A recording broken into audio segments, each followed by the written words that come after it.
Hola, ¿qué tal? Es un gusto estar reunidos aquí en torno a los retablos.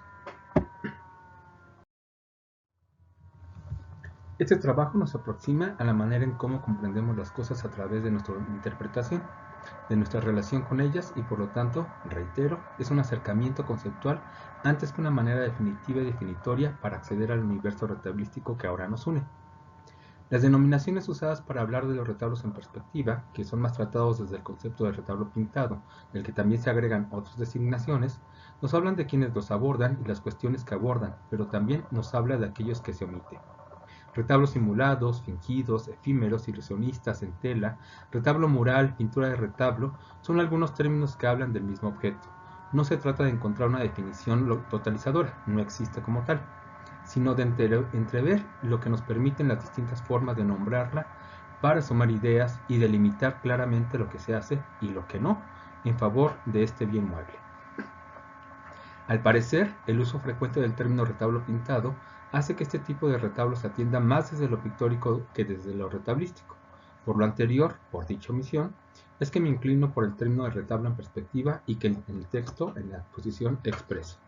Sin embargo, hay que repetir que el objetivo de esta exposición es la de exponer los diversos conceptos con que se refiere este tipo de retablos para reflexionar en torno a ello y nutrir su visión, apreciación y valoración antes que decidir cuál es el mejor concepto.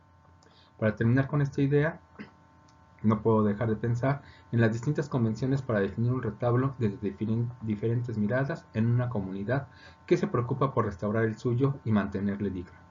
El ejercicio es sumamente rico en lo que ahora se propone porque se hace notar la diversidad de concepciones antes que la similitud de estas sobre el mismo objeto, reduciendo las ideas de distintos actores en un ejercicio que debería evitar, pues a cada uno de ellos se le deben conceder muchas más variantes para su mirada de la que ahora enuncio. No es lo mismo el mismo retablo para el párroco que para el restaurador, ni para un feligrés o para una persona ajena a la comunidad, en toda la amplitud que esto implica y todo lo que excluye en esta simple enunciación. Dos situaciones específicas han hecho que me detenga en los retablos en perspectiva. El trabajo en campo es el primero. El trabajo de campo me ha permitido observar una cantidad importante de estos retablos in situ. También está en la parte de las exposiciones o los museos. Estos son los tres espacios que recuerdo frecuentemente en donde este asunto me detuvo. La capilla anexa de la parroquia central San Miguel Allende, que tiene este retablo y es muy recurrido para hablar de ellos. La exposición Cicatrices de la Fe, el arte de las misiones del norte de la Nueva España, que yo vi en Puebla, en el Museo Amparo, y traía unos lienzos de gran tamaño, un retablo precisamente, o varios retablos en perspectiva. Y la parroquia de la Asunción y del Sagrado Corazón en Apan, Hidalgo.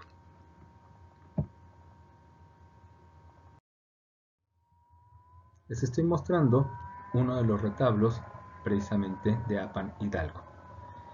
Este retablo es muy importante, es el mayor retablo en perspectiva que conozco y que no está terminado, a pesar de que, como están viendo, está montado sobre la nave de la iglesia.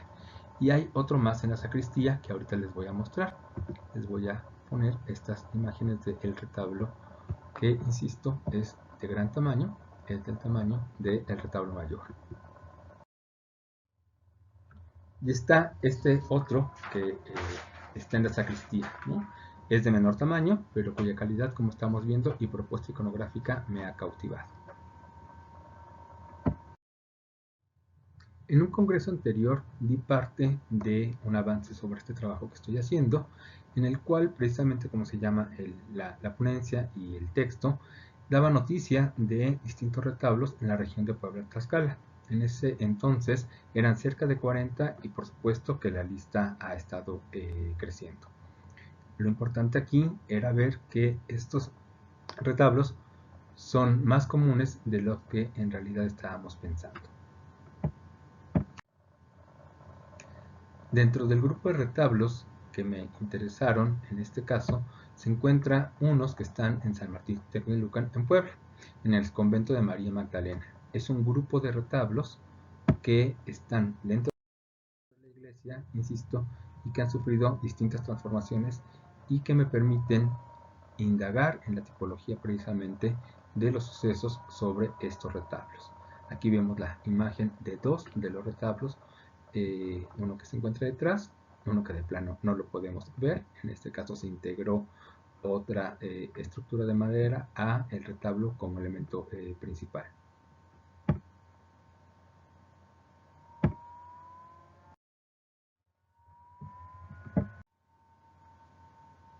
La segunda situación que me acercó más a estos retablos es el trabajo de investigación realizado para el Museo de Arte Religioso El Convento de Santa Mónica en Puebla, en donde he podido corroborar la reiterada manufactura mencionada de que, además, presenta piezas de gran interés para el tema en este museo. En una pequeña exposición realizada para el programa del museo Piezas en Diálogo, pude expresar algunas cuestiones sobre el concepto del retablo que bien aparecía en el título de la misma, el retablo, detrás del altar, y así alentar mi pregunta sobre qué es un retablo. Lo que a continuación expondré me permitirá regresar al artículo mencionado sobre las noticias de los retablos pintados, detenerme en la cita sobre su denominación y así continuar con este diálogo que espero sirva para poder dilucidar un poco más sobre nuestro objeto de interés. Dividiré la exposición entonces en dos contextos para las expresiones usadas que hablan de los retablos fingidos. El primero corresponde al periodo virreinal y que ha sido tomado de los hallazgos realizados por un par de investigadores en algunos documentos que han publicado. Y el segundo tiene que ver con la manera actual en que los investigadores hablamos precisamente de estos retablos desde la historiografía del arte. El documento publicado por el investigador nos proporciona dos situaciones interesantes. La primera, como se sabe, en algunas ocasiones se hacía un mapa o esquematización de la obra a ejecutar. Esto es necesario para el proceso de traducción de la idea a la imagen de un discurso complejo, que incluía básicamente elementos arquitectónicos, pictóricos y escultóricos, como se hace notar en la descripción adjunta al dibujo simplificado del retablo que publicó el maestro Arce. Esto es, al parecer, el lienzo se está comprendiendo como un retablo de tipo particular en el momento de la solicitud. Así, este retablo resuelve las necesidades de otros cuya materialidad no limita su función, por lo que sugiero, pedir un retablo en tela era similar a pedir un retablo en piedra, madera u otro material, porque la materia principal se encuentra en ser un retablo, antes que ser una pintura. La segunda situación que se presenta en el documento es que este comienza la solicitud del retablo de la siguiente manera de acuerdo a la transcripción del maestro Arce. Cito: descripción del presente plan para que sin equivocación se saque por él un colateral de tela de pintura fina, advirtiendo que ya tenemos aquí el altar, gradería y tabernáculo, con su remate y la purísima de bulto, que con su corona de rayos tiene de alto 2 varas y tercia. Fin de la cita. Es conocido que las palabras colateral y retablo funcionan como sinónimos y por ello no nos detendremos en esto, sino en lo que a continuación se enuncia como concepción del objeto solicitado y que deviene la idea de un retablo en perspectiva o pintado, pues evidentemente le designan así, colateral de tela de pintura fina. Se deduce que la parte de pintura fina tiene que ver con el autor de la obra, esto es, se buscará un artífice de renombre para la ejecución del colateral en tela. Así que, cuando se designa el tipo de retablo que se encarga y se describe en el esquema, es del tipo de los retablos precisamente, cuyo soporte es una tela y no madera u otro material. Esto último es importante para nuestro diálogo porque el documento precisa el tipo de retablo que se desea antes que pedir una pintura con un retablo o de un retablo.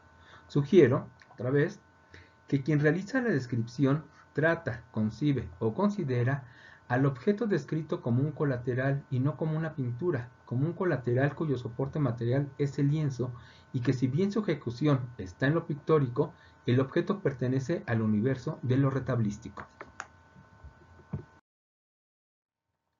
Continuemos con otra apreciación, en este caso de la doctora Bargellini, y que también nos va a dar paso a la forma en cómo actualmente estamos utilizando estos términos.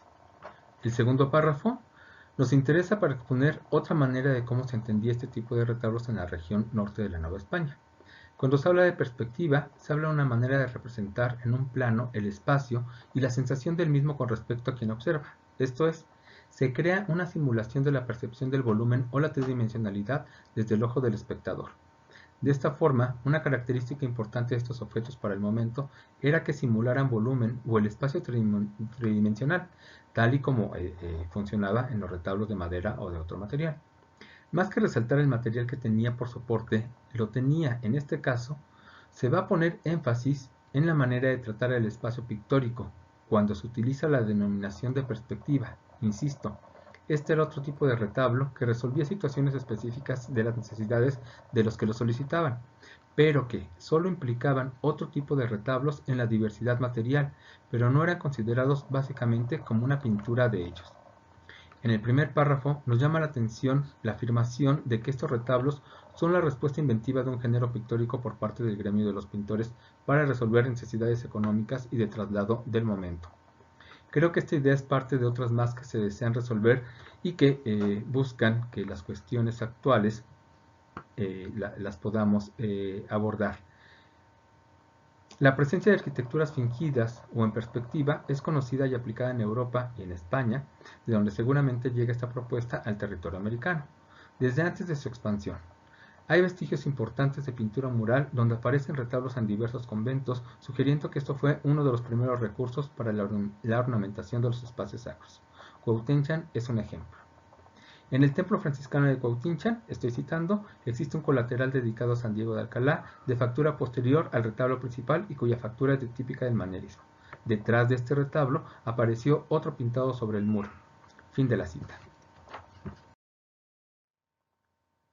Retomando lo que dice el párrafo que nos interesa, también es sabido que los talleres se trasladaban para desarrollar los retablos, o incluso había traslados de estos retablos, de las partes de los retablos, para ser armados en el lugar a donde iban a estar. Una idea que se repite mucho es que los retablos en perspectiva se mandaban a hacer porque no había presupuesto para uno petro o de madera, que claramente eran más costosos.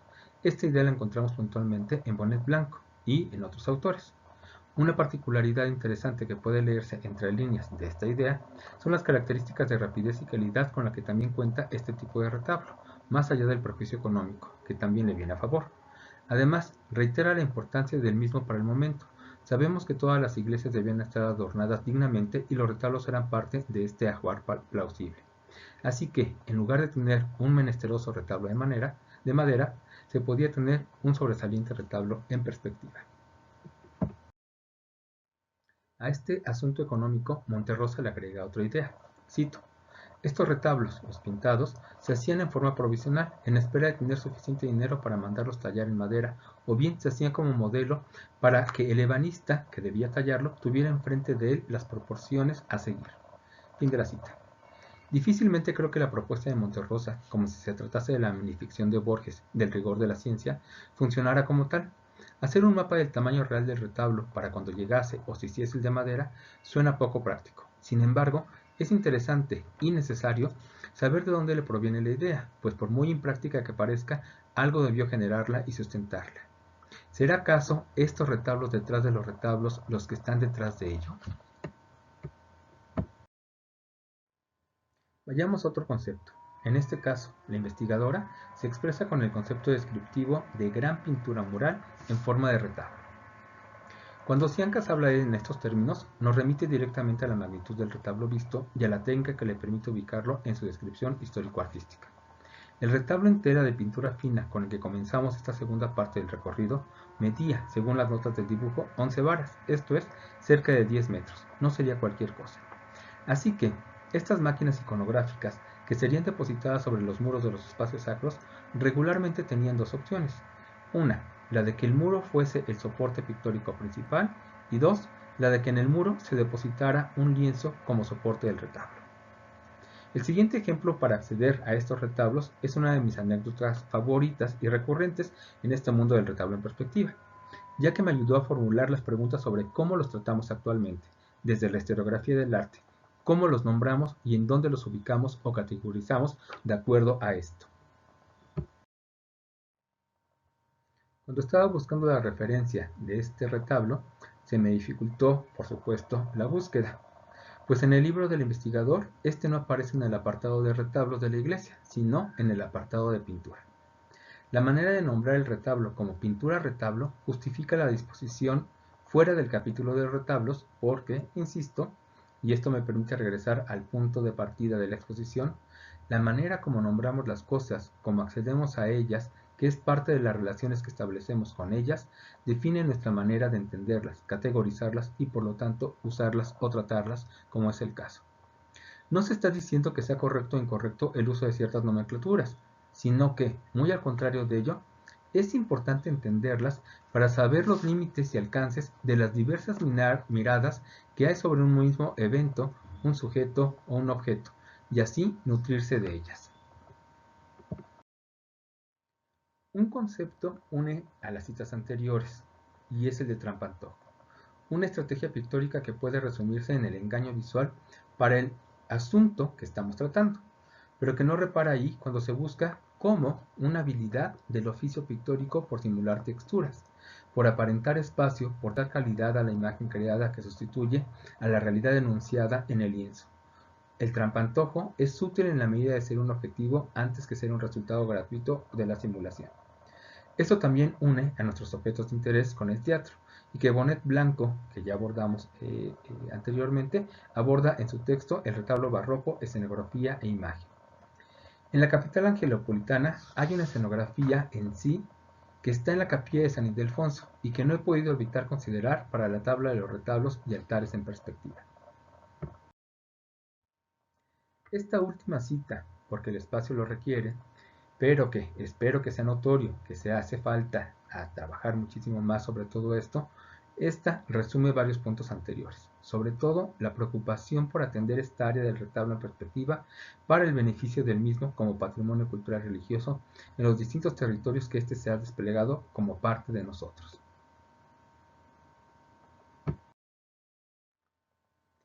Difícilmente se puede concluir con algo que, como están viendo, apenas estoy comenzando. Digo, llevo trabajo realizado, pero todavía está en pañales. Así que más allá del siguiente listado, que intenta englobar lo expuesto, se espera que lo anterior, que todo lo que se ha expuesto, dé más preguntas, ya que como se dijo al principio, no se busca una denominación para los retablos en perspectiva, sino reflexiones que enriquezcan las distintas miradas que les nombran. Así que las denominaciones académicas, así como las relaciones entre sujeto y objeto, son aproximaciones importantes para el conocimiento del retablo y muestran tanto el interés como los límites del estudio de dicho objeto.